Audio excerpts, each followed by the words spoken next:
Happy Monday, Steelers fans. We have a new champion in the National Football League as the Kansas City Chiefs defeated the Philadelphia Eagles 38-35 in last night's Super Bowl. But today, we're talking all Steelers, a bunch of Steelers rumors to cover. Today, Pep Hamilton, the former offensive coordinator for the Texans, has been rumored to the Steelers. We'll be breaking that down in just a second. And then Bleacher Report gave their list of 3 free agents that the Steelers should avoid this offseason. Some interesting names on that list. And then CBS came out with their newest mock draft after the Super Bowl. I'll tell you who they have the Steelers taking in just a second. The last one was terrible. And then the fourth one here, the fourth topic we're going to be talking about today is some Super Bowl odds. The opening Super Bowl odds were released. I'll tell you where the Steelers rank among the 32 NFL franchises. But before we get into today's action, go ahead and subscribe to the channel if you haven't already. Here on the show, we try to keep you guys updated on everything the Steelers are doing, on the coaching searches, on the player searches, free agency, draft analysis, all this great stuff. So if you're interested in staying up to date on the Steelers this offseason, consider subscribing to the channel right now. All right, our first topic today, Pep Hamilton, the former Houston Texans offensive coordinator. Should the Steelers bring him in as a senior offensive assistant to assist offensive coordinator Matt Canada? Noah Strackbein from Sports Illustrated wrote a piece on this, and he ended up saying here, Hamilton's resume screams for the Steelers in certain aspects. The former quarterbacks coach has trained some of very noticeable names such as Andrew Luck and Justin Herbert, and at one point had many believing in Davis Mills. Then he goes on to say, plus the team is entering the final year of Canada's contract, and while they're sticking with him in 2023, they could go a different direction in 2024. So this is kind of the profile on Pep Hamilton. He is the former Houston Texans offensive coordinator. He's been a longtime QB coach / play caller in both college football and the National Football League.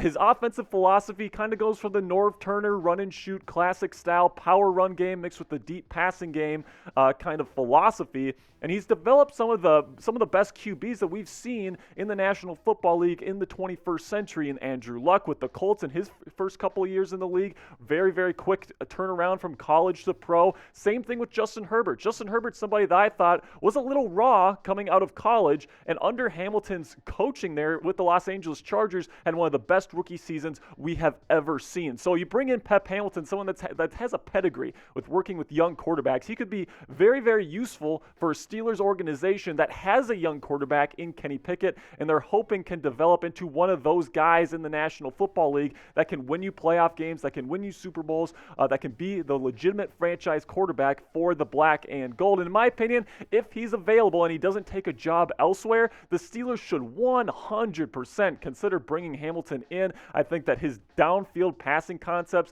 will really be a nice addition to some of the stuff Matt Canada likes to run, some of the stops, the short motion, all this different stuff. I think Pep Hamilton would be an excellent addition for the Steelers. But let me know in the comments section what you think about Pep Hamilton. Would you hire him? Type H if you think hire, or type P for pass. This is going to be the pinned comment on today's video. So what that means, guys, is that YouTube's going to give you an ad break here in just a second. So when that happens, go into the comment section, find that pinned comment. It'll be right there at the top, and answer today's question.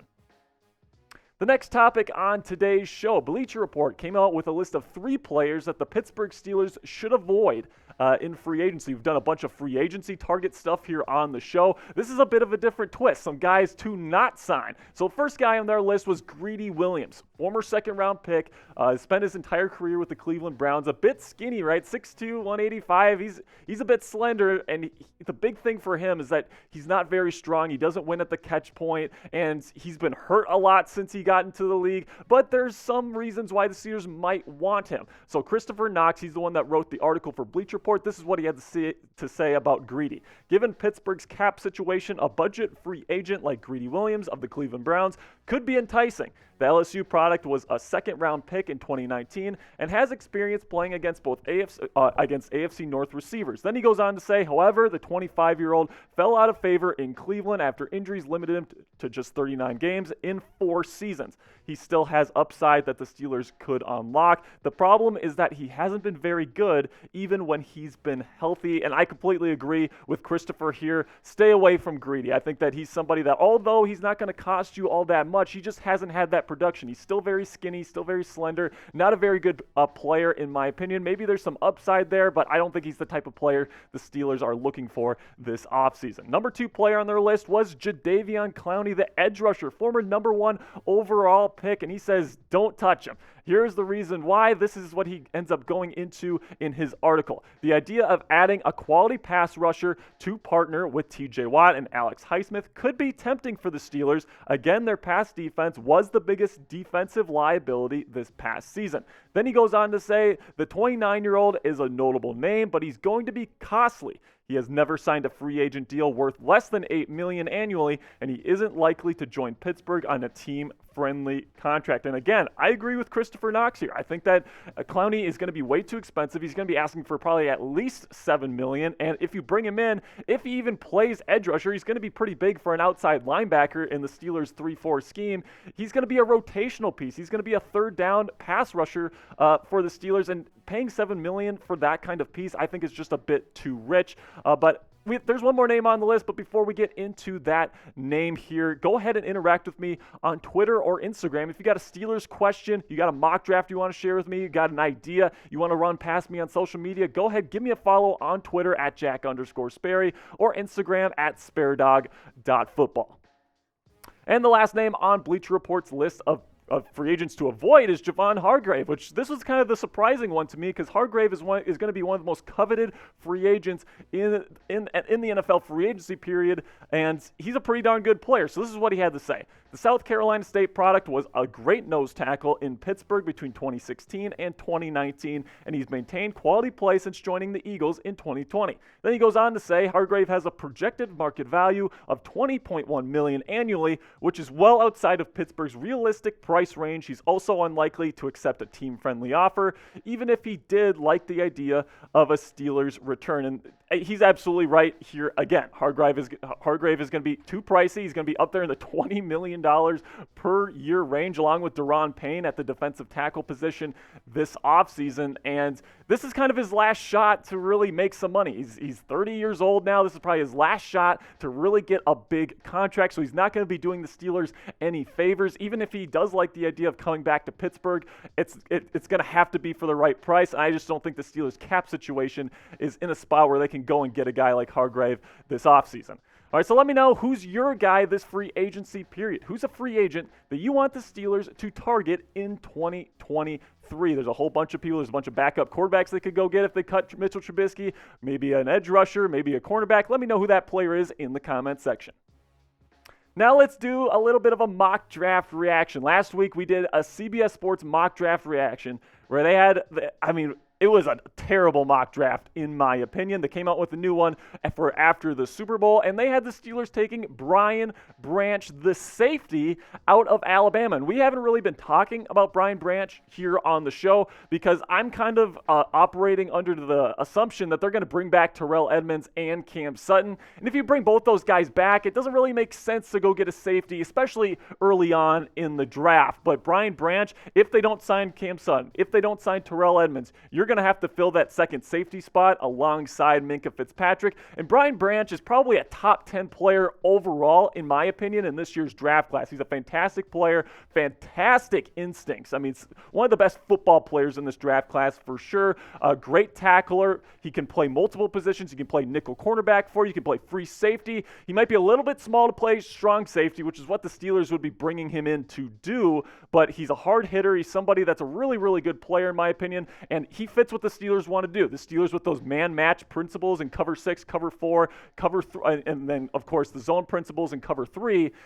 You got to be able to have these safeties that are versatile, that can hold their own in one-on-one man coverage. Brian Branch is excellent in that department. But here are some of the players that they left on the board when the Steelers were drafting. Christian Gonzalez, my number 1 cornerback in this year's draft class. I think he's going to be a top 10 pick. I think if he's there, you probably just got to take him if you're the Steelers. I think he's got the size. I think he's got the ball skills. I think that he's got the speed. He's probably the most fluid athlete out of all the corners in this year's draft class, in my opinion. And then my number 1 left tackle was still on the board as well with Broderick Jones. Now, Broderick Jones might not be the number 1 offensive tackle prospect overall, but I think with what the Steelers are trying to do, with trying to get that mauling run game, somebody that can protect Kenny Pickett. I think Broderick Jones fits perfectly what the Steelers are going to want from their future left tackle. So if he's there, I think that's who the Steelers take. But at the end of the day, you still got Cam Smith, Anton Harrison, a couple other prospects there. I think Branch is a better prospect than probably Jones, Smith, and Harrison on this list. But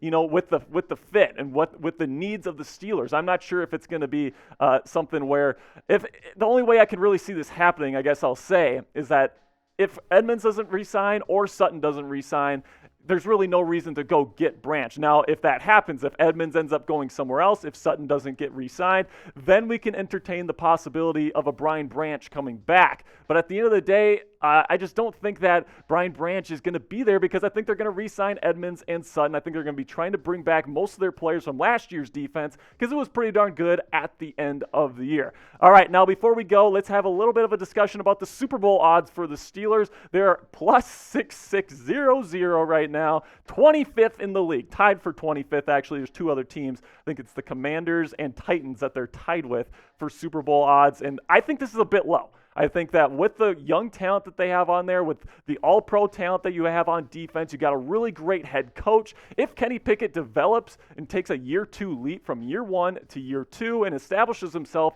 as a franchise quarterback, I think that this is a really good bet right now if you want to bet on this. Like 25th in the league is very, very low. I wouldn't put him top 10, but I would probably have him in the top 15 at least with all the talent that the Steelers have, the coaching. In my opinion, these are the things that the Steelers need to do if they're going to end up competing for a Super Bowl. Number one, we talked about this yesterday. Kenny Pickett needs to take a year two leap. At the end of the day, he's a good player. And then the defense needs to be elite, right? With a guy like Kenny Pickett, young quarterback, you need to put a good roster around him. You need a defense that can stop guys like Mahomes, like Burrow, like Lamar Jackson if he comes back to the Ravens or gets traded to another AFC team. You're going to have to be able to defend Aaron Rodgers if he goes to the Raiders or the Jets. Then Canada's offense needs to evolve. Hopefully they can get a guy like Pep Hamilton to help him out with some of the new school concepts that he seems to be lacking in his offense. And then the run game needs to be effective with Najee Harris and Jaylen Warren. They were starting to get there towards the end of the year. Hopefully they can establish Najee as one of the premier backs in the league starting next season. So let me know in the comments section right now. Will the Steelers be playing in a Super Bowl in the next 5 years, the next half decade? Will the Steelers be playing in a Super Bowl? Type Y if you think yes, or type N if you think no. That's going to do it for me today, guys. But one more reminder here, if you haven't subscribed to the channel already and you want Steelers content all offseason long, keeping you up to date on the black and gold, and then also live shows. We do a live show every